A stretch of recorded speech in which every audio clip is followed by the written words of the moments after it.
네, 그 다음 주제는 일본에 대해서 한번 이야기 나눠볼 텐데요. 일본의 방위 산업의 변화에 대해서 저희 택톤 투자자문의 남동준 대표가 발표해 주도록 하겠습니다.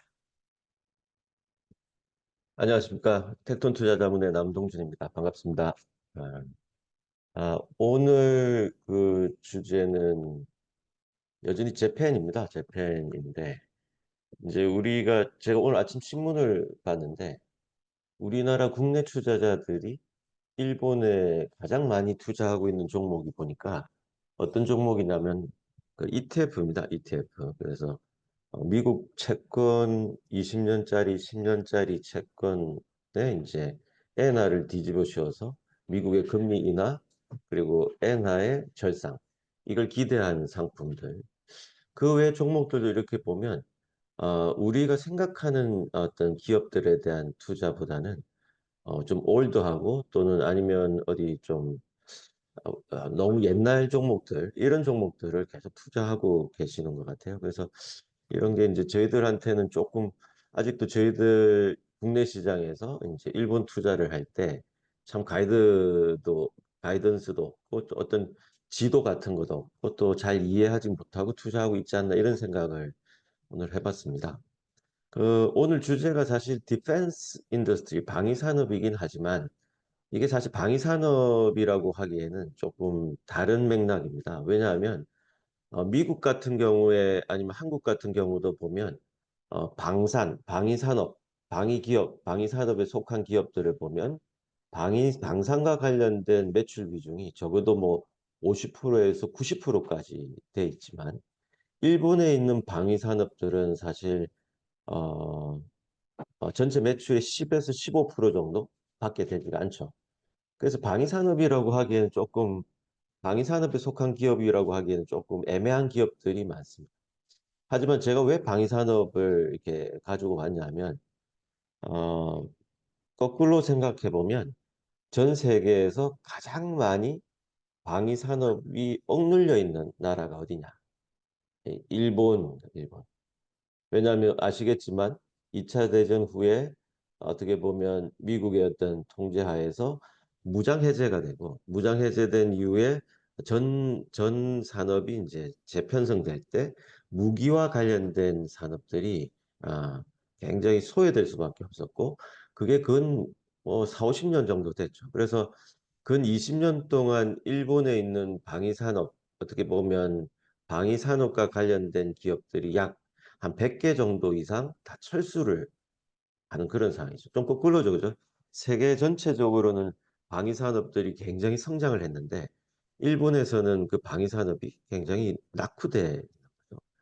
그리고 이 회사들이 명맥을 유지하려고 하니까 다른 사업을 많이 합니다. 그래서 제조업에 다 속해 있고 하지만 방위 산업에 일부 편제돼 있고 이런 포트폴리오를 가지고 있습니다. 이런 기업들이 앞으로 일본의 매우 이례적인 국방비 예산, 국방 비용이 증가함에 따라서 앞으로 3년에서 5년 사이에 전 세계에서 제일 많은 변화가 일어날 수 있는 산업과 기업이 저펜의 디펜스 인더스트리, 저펜의 디펜스 기업이다. 저는 이렇게 생각하고 오늘 주제를 정해봤습니다. 우리나라에는 크게 뭐 보도가 안 됐을 수도 있는데 아시겠지만 기시다가 바이든을 지난해 6월 달인가요? 뭐 봄에 잠깐 만났고 오는 4월 10일 그러니까 다음 달 4월 10일 날 바이든과 만납니다. 어떤 주제를 가지고 있느냐? 아주 어, 충격적인 어떤 주제를 가지고 만나게 됩니다.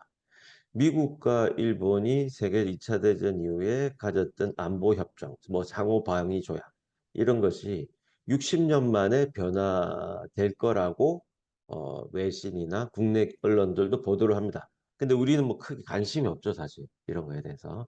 근데 일본으로서는 정말 이례적이고 어떻게 보면 굉장히 일본의 어떤 현재 어떤 그 대외 전략, 외교 전략에서 어, 굉장히 전환점이 될 수 있는 트리거를 만났다라고 보시면 됩니다.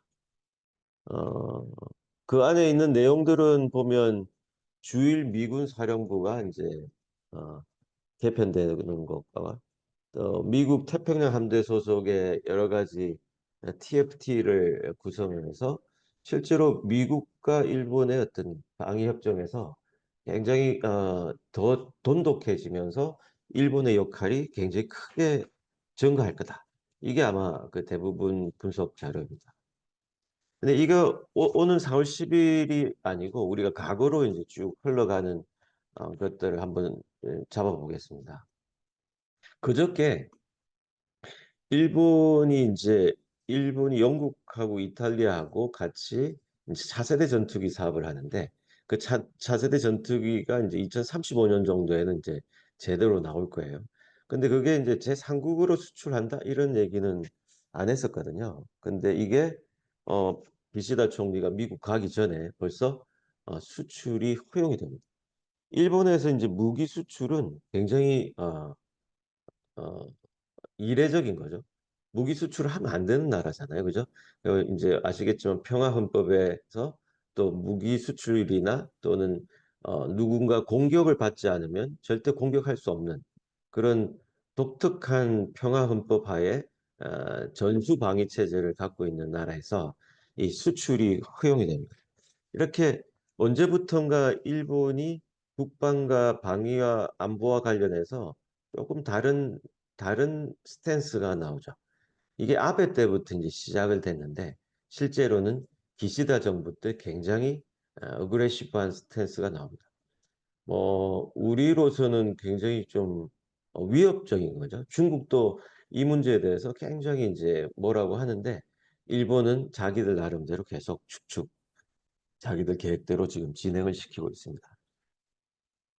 이번 지난 3월 26일뿐만이 아니고 또 2023년 그러니까 지난해 12월 21일 날 실제로 이런 것들 우리나라에는 보도가 잘 안 되지만 무기 수출 지침이 개정이 됩니다. 그래서 일본 내에서 만들어진 패트리어트 미사일을 미국으로 수출하게 되는데 그 수출을 용이하게 하기 위해서 무기 수출 지침을 개정해 버리죠.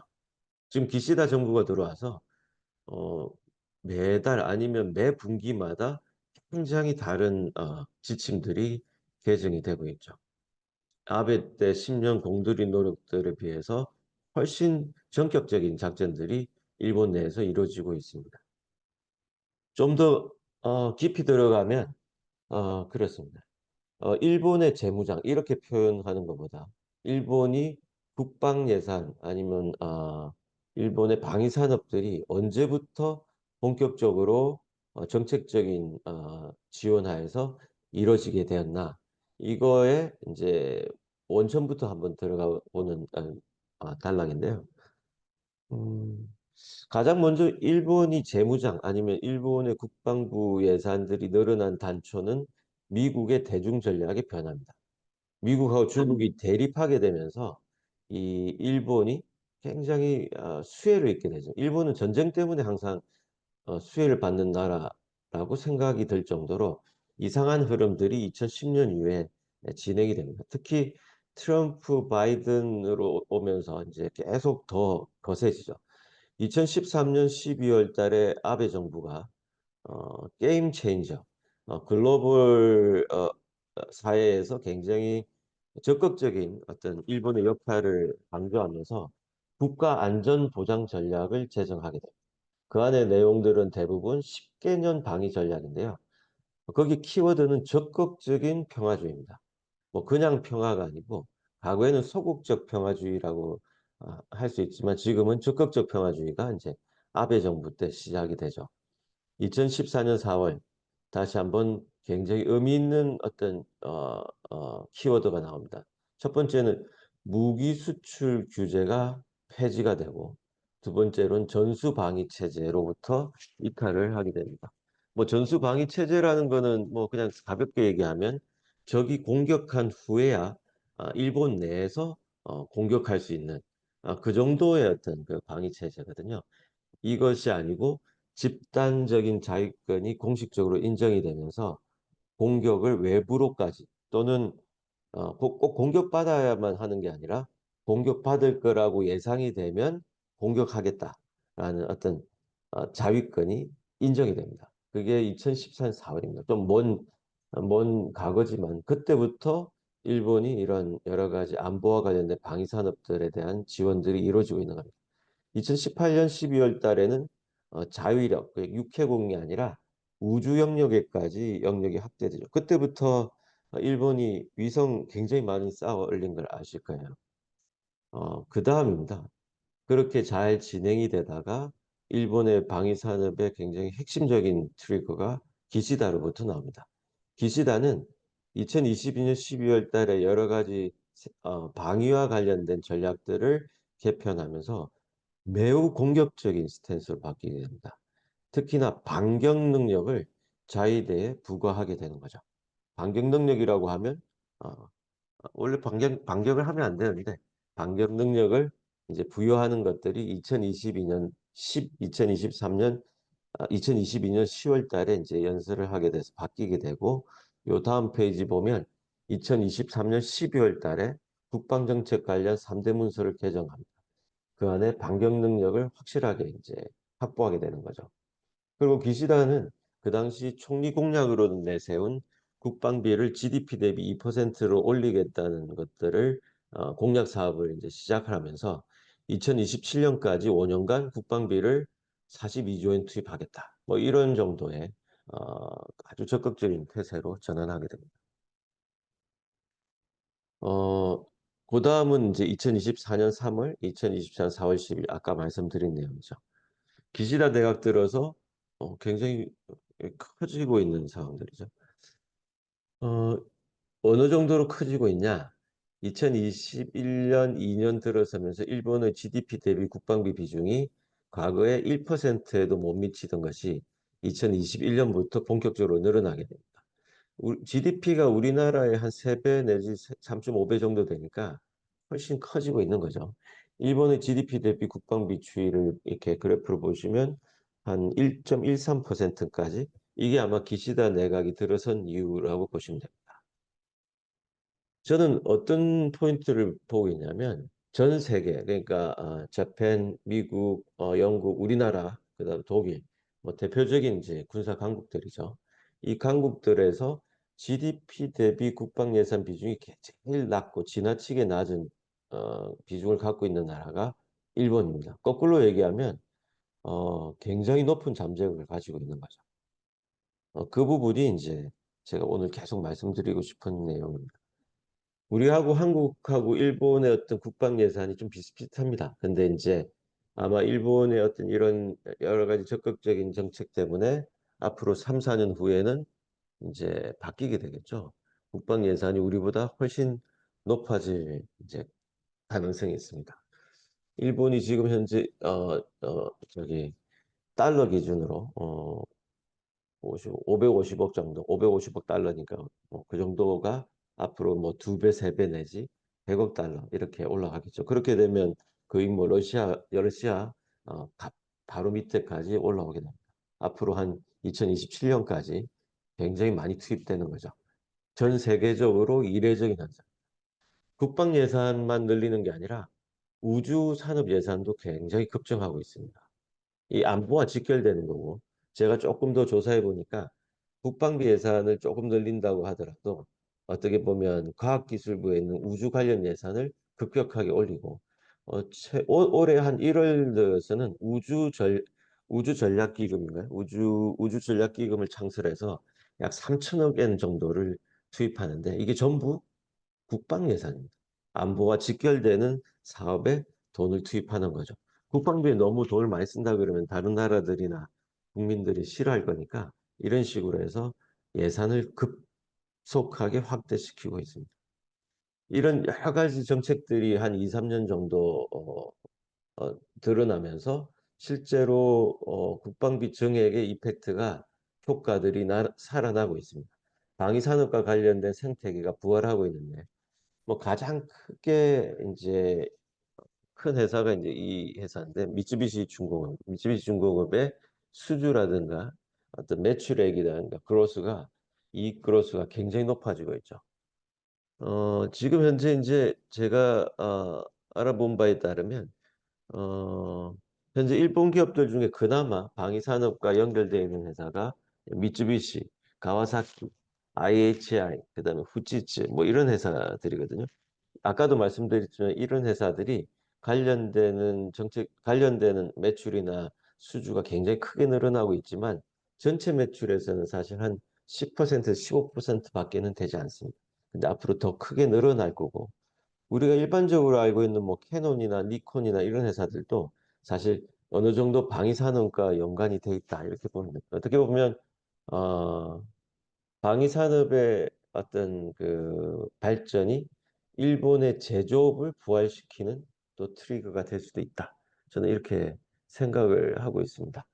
그래서 꼭 방위 산업으로 이렇게 초점을 맞춘다기보다는 일본이 앞으로 수출하는 품목 중에 방위 산업에 대한 어떤 지원으로 그런 품목이 늘어나게 될 거고 앞으로 3, 4년 후에는 그 산업 자체가 제조업과 연계돼서 전 세계에서 굉장히 규모가 큰 무기 수출 국가가 될 거다. 저는 그 정도로까지 전망을 하고 있습니다. 우리나라가 아마 무기 수출을 한 10위권이거든요. 전 세계에서. 일본이 67위 정도입니다. 그러니까 어떻게 보면 전혀 이 무기 수출과 관련된 산업 생태계가 형성돼 있지 않다. 하지만 포텐셜은 전 세계에서 제일 높다. 이렇게 보시면 됩니다. 결론은 일본이란 나라가 게임 체인저스. 게임 체인저란 말은 전 세계 어떤 국제 질서 구도를 바꿀 수 있을 정도로 적극적으로 나서고 있다. 이게 또 기시다나 아베의 어떤 슬로건 같은 겁니다. 인도 태평양 전략으로 아시아의 맹주가 되고 전 세계에서 미국과 공조해서 북한, 중국, 러시아의 어떤 안보에 위협되는 요소들을 이제 없애기 위해서 방위 산업을 가장 역점을 두고 추진하고 있습니다. 국방비가 전 세계에서 가장 빨리 늘어나고 있고 우주 관련 예산도 굉장히 가장 이례적으로 늘어나고 있고 이 생태계가 이제 시작이 되고 있고 이 여파가 일본의 제조업에 굉장한 트리거를 줄 겁니다. 그래서 이런 관련된 기업들에 대해서 관심을 꼭 가져야 됩니다. 그리고 우리가 지금은 반도체라든지 기타 여러 가지 뭐 이슈가 되는 산업들도 많지만 또는 일본을 생각하면 항상 환율이나 금리를 생각을 하는데 사실 그런 거와 상관없이 꾸준하게 이 일본과 함께 초과 수익을 거둘 수 있는 포트폴리오 그게 요 산업 안에서 나올 거다라고 생각합니다. 그게 이제 마무리되는 포인트라고 보시면 됩니다. 이상입니다. 감사합니다. 네, 일본의 방위 산업에 대해서 말씀을 드렸고요. 우리가 요즘에 굉장히 좀 변화가 많은 혁신적인 산업들을 보고 있지만 또 일본의 방위 산업도 굉장한 변화를 또 맞이하고 있다고 생각을 합니다. 저희 텍톤 투자자문은 매월 마지막 주 수요일 오후 4시에 이런 웨비나를 갖고 있습니다. 그러면 2024년 3월 정기 웨비나를 마치도록 하겠습니다. 감사합니다.